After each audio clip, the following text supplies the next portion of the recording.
In the quiet suburban neighborhood of Maple Grove, the residents prided themselves on their well-maintained homes and a sense of community. However, beneath the surface of this idyllic setting, tension simmered, particularly when it came to the Homeowners Association, affectionately known as the HOA. At the center of this ongoing conflict was a woman we all knew too well, Karen. To most, she was simply the HOA Karen, a title that encapsulated her penchant for enforcing rules with an iron fist and her knack for creating drama over the smallest infractions. I, the narrator of this tale, had lived in Maple Grove for several years. I loved the neighborhood and its charm, but my patience was wearing thin due to Karen's persistent disregard for shared community norms, especially when it came to parking regulations. Over time, her habit of parking in my garage had escalated from an occasional inconvenience to a full-blown annoyance. Each time I returned home to find her car occupying my space, it felt like yet another violation of what we had all agreed upon as neighbors. The HOA had established clear guidelines. Every resident was required to park in their designated spots, and those who violated these rules faced consequences. Yet, Karen seemed immune to such repercussions. Her attitude radiated a sense of entitlement that made it clear she believed the rules didn't apply to her. With each encounter, I found myself grappling with a mix of frustration and disbelief, wondering how someone could be so oblivious to their impact on others. As I contemplated my next move in this ongoing saga, it became increasingly clear that something had to change. The stakes were rising in our little community drama, and I was ready to take a stand against the HOA Karen once and for all. The Homeowners Association in Maple Grove had established a comprehensive set of rules designed to maintain order and harmony within the community. Among these regulations, parking guidelines were particularly emphasized, as they directly impacted the daily lives of all residents. Each homeowner was assigned a designated parking spot, and it was strictly prohibited to occupy another resident's space without permission. Failure to comply could lead to warnings and, eventually, fines. Over the years, the HOA had sent out several reminders about the importance of adhering to these rules. They organized monthly meetings where residents could voice concerns and discuss issues related to community living. During these gatherings, the board consistently reiterated that unauthorized parking would not be tolerated. Yet despite this clear communication, Karen seemed to dismiss these regulations entirely. Previous disputes involving Karen had become a familiar storyline among neighbors. I wasn't the only one who had confronted her about her parking habits. Others had also expressed their frustrations. One neighbor recounted an incident where she parked in his driveway for an entire weekend without any regard for his need to access his own home. After repeated complaints, the HOA finally intervened and issued Karen a warning, but it did little to change her behavior. In my own experience, I had tried talking to her directly more than once, hoping for a peaceful resolution. Each time I approached her about parking in my garage, she would brush off my concerns with a wave of her hand or a dismissive laugh, insisting that there was always enough room for everyone.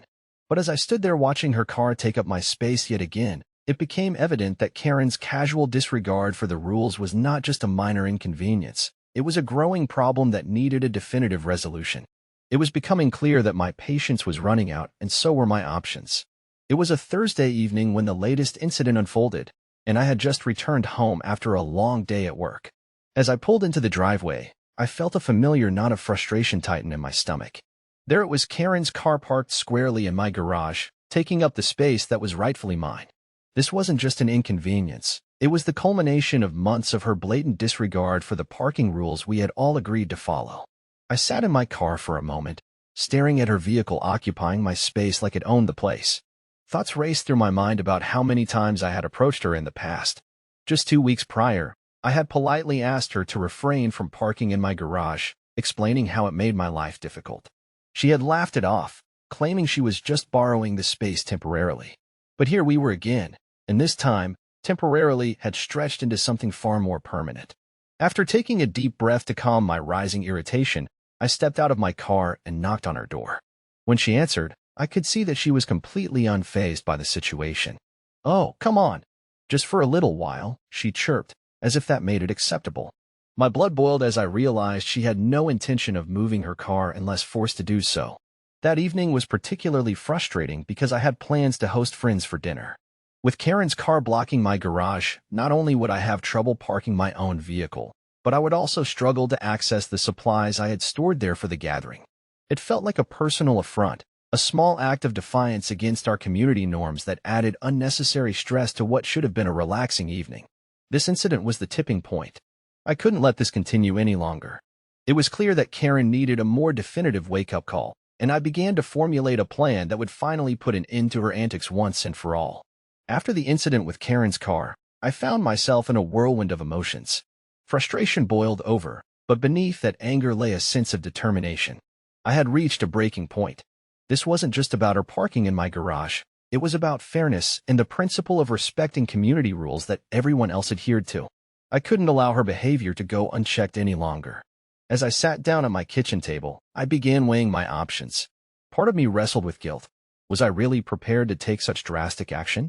Towing her car felt extreme, but it also seemed like the only way to send a message that her actions had consequences. I recalled all those times I had tried to resolve things amicably. Each polite conversation had ended in dismissive laughter or vague promises that never materialized. It was clear that discussing this with her was futile. The thought of towing made me uneasy, yet I couldn't help but feel that it was the right move. The HOA rules were there for a reason, and if no one enforced them, they were nothing more than hollow words on paper. I imagined how satisfying it would be to finally stand up for myself and reclaim my space. It was time to be proactive instead of reactive. I also considered the potential fallout from this decision. Would my neighbors support me, or would they view me as the villain in this neighborhood drama? Yet as I reflected on Karen's repeated violations and the lack of respect she had shown for our community, I realized that standing up for what is right was far more important than worrying about her opinion. With each passing moment, my resolve strengthened. I picked up my phone and began searching for local towing companies, feeling a mix of apprehension and empowerment. This time, I would take control of the situation, no more letting Karen dictate how I lived in my own home. It was time for action. The following day, I woke up with a sense of determination tinged with nervousness. I knew I had to follow through with my decision to tow Karen's car, but the thought of actually going through with it felt daunting. I spent the morning researching local towing companies that were familiar with HOA regulations. I wanted to ensure that I was within my rights and that everything was done legally. After a few phone calls, I found a reputable towing service that was well-versed in handling situations like mine. When I explained the circumstances, how Karen had repeatedly parked in my garage despite numerous conversations, the operator assured me that towing her vehicle was completely justified. They even mentioned that they often dealt with similar complaints from other residents in the area. Their confidence helped ease some of my anxiety, but the weight of the decision still lingered. As we finalized the arrangements, I felt a mix of empowerment and apprehension. What if this escalated into a larger conflict? What if Karen reacted poorly when she found out? These thoughts swirled around in my mind as I prepared myself for what lay ahead. The towing service promised to arrive within the hour, giving me just enough time to gather my thoughts and brace myself for the confrontation that would inevitably follow. When the tow truck finally pulled up outside my house, my heart raced. Watching as the driver assessed Karen's car, I felt a surge of adrenaline mixed with guilt. This wasn't just about reclaiming my space anymore. It felt like crossing an invisible line into uncharted territory. As the driver hooked the vehicle up and started the process of loading it onto the truck, I couldn't help but glance around at my neighbors' homes. It was quiet, almost too quiet, as if everyone sensed the tension building. I took a deep breath, reminding myself that this was about enforcing community rules and standing firm against unfair behavior. With each click of the tow truck's machinery, I felt a sense of relief mingling with my apprehension. There was no turning back now. I was finally taking control of my own space and standing up against the HOA Karen once and for all. The moment the tow truck drove away with Karen's car, a wave of mixed emotions washed over me. I felt a sense of triumph, but it was quickly overshadowed by the anticipation of her reaction. I had braced myself for this moment, but nothing could prepare me for the chaos that was about to unfold. Less than an hour later, I heard a commotion outside. I peeked through my window and saw Karen standing by her empty parking spot, her face flushed with disbelief and anger. She was frantically waving her arms and shouting, drawing the attention of several neighbors who had come out to see what all the fuss was about. It was almost surreal to witness. The woman who had so nonchalantly parked in my garage now looked utterly frantic, as if the world had just crumbled around her. "Where's my car?" she yelled, her voice shrill and panicked. I could see the realization dawning on her as she processed what had happened. The tow truck hadn't just moved her car, it had taken it away completely. Her frantic pacing turned into an accusatory glare directed at my house, and I could feel my heart racing again. I took a deep breath and stepped outside, determined to confront her calmly despite my rising anxiety. "Your car was in my garage again, Karen," I said firmly but measuredly. I had no choice but to call a towing service. Her expression shifted from shock to indignation. "You can't do this. This is outrageous," she shouted back, clearly unprepared for anyone to stand up to her in such a decisive way. For a brief moment, I felt a pang of guilt watching her distress, but then I remembered all the times she had disregarded not just my space but the rules we all agreed to follow. "Actually, I can," I replied, steadying my voice. "The HOA rules are there for a reason. You've ignored them long enough." The confrontation escalated as she attempted to rally support from nearby neighbors, who mostly stood in silence, unsure how to react. As Karen stormed off to find out where her car had been taken, I felt a strange mix of relief and apprehension about what would happen next. Would this be the end of it, or just the beginning of an ongoing feud? Only time would tell. But for now, I had taken a stand, and that felt empowering. In the days following the towing incident, the atmosphere in our tight-knit community shifted dramatically. The event had become the talk of Maple Grove, and everyone seemed to have an opinion about what had transpired. Some neighbors approached me with supportive words, expressing their frustration with Karen's behavior. "You did what we all wanted to do," one neighbor said, barely able to contain a smile. "It's about time someone stood up to her." Their encouragement bolstered my confidence, but it also made me acutely aware of the delicate balance of our community dynamics. While many supported my actions, there were also those who viewed them with skepticism. A few neighbors expressed concern that I had taken things too far. "You know how she is. Maybe you could have just talked to her again," one resident remarked, shaking his head. It was clear that not everyone agreed with my decision to tow her car. The mixed reactions created an undercurrent of tension during our usual neighborhood gatherings. Conversations that once flowed easily were now laced with uncertainty. Some friends chose sides, and I noticed subtle shifts in how people interacted with each other. There were whispers behind closed doors, and some folks seemed hesitant to engage entirely for fear of being drawn into a drama they wanted no part of. As for Karen, she became increasingly isolated within the community. Her attempts to rally support only intensified the divide. Some neighbors grew weary of her complaints and began to distance themselves from her antics. It was as if the towing incident had drawn a line in the sand, a clear delineation between those who valued the rules we had established and those who felt entitled to bend them. In many ways, my actions had sparked a necessary conversation about boundaries and respect within our community. Even if it came at the cost of some friendships, I felt a sense of resolve knowing that I had stood up for myself and others who had silently endured Karen's disregard for our shared living space. The dynamic might have shifted, but perhaps it was a change that would ultimately lead to a healthier community for all of us in the long run. As the dust settled from the towing incident, it didn't take long for the repercussions to unfold within the homeowners association. The very next week, I received an official notice in my mailbox summoning me to an HOA meeting. The notice made it clear that the board wanted to discuss the recent events surrounding Karen's car and my decision to have it towed. My heart raced as I read it. Part of me felt a sense of dread, while another part was ready to defend my actions. On the evening of the meeting, I arrived at the community center feeling a mix of anxiety and determination. As I took my seat among familiar faces, I could see whispers exchanged across the room, with some residents casting glances in my direction. The atmosphere was charged with tension, and it was evident that opinions were split. When the board called the meeting to order, Karen wasted no time in voicing her grievances. With her usual flair for drama, she painted herself as the victim in this saga, claiming that I had acted out of spite and disrupted the harmony of our community. She argued that towing her car was excessive and unnecessary. As she spoke, I felt a knot form in my stomach, but I knew I had to stand my ground.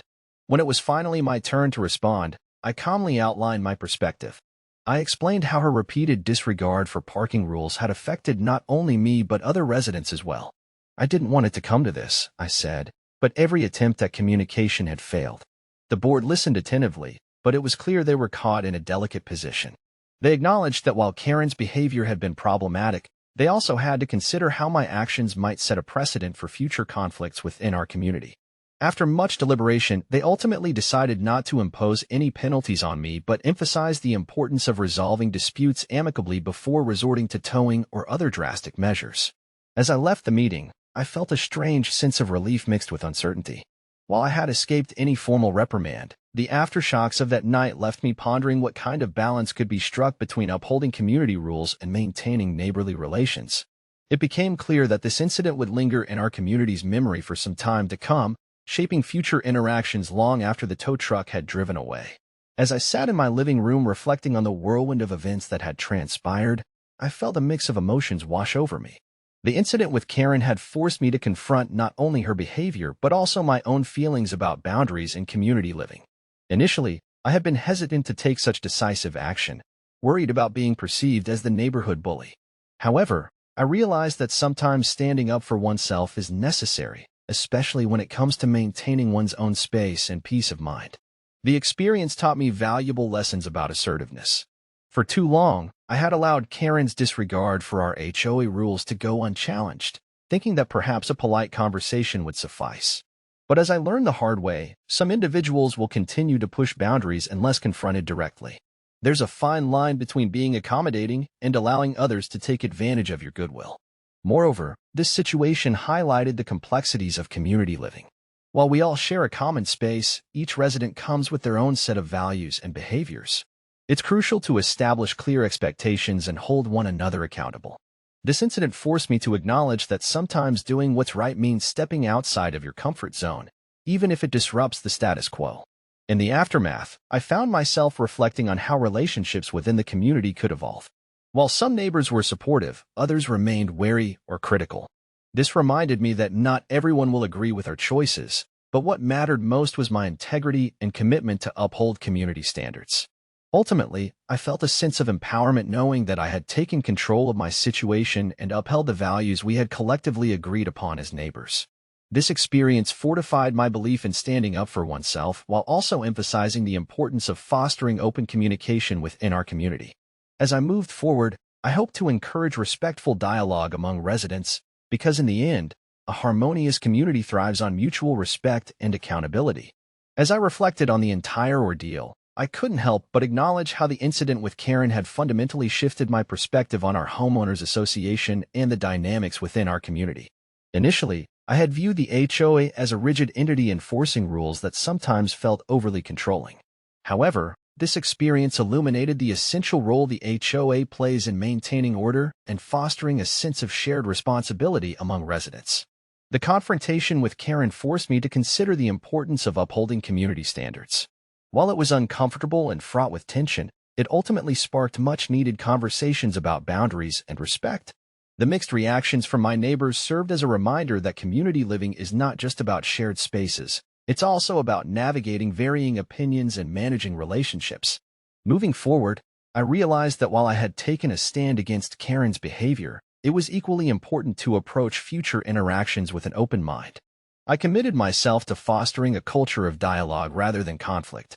I envisioned organizing informal gatherings where residents could come together to share concerns and ideas in a constructive manner, an environment where we could all feel heard and respected. As for Karen, I hoped that this incident would serve as a wake-up call for her as well. Though our relationship was strained, I recognized the potential for growth. If she could reflect on her actions and recognize the impact they had on those around her, perhaps we could eventually find common ground. In conclusion, while the towing incident was tumultuous, it ultimately reinforced my belief in standing up for oneself and the importance of mutual respect in our community. I felt more empowered than ever to advocate for myself and others while striving to create a harmonious environment where everyone's voice could be valued.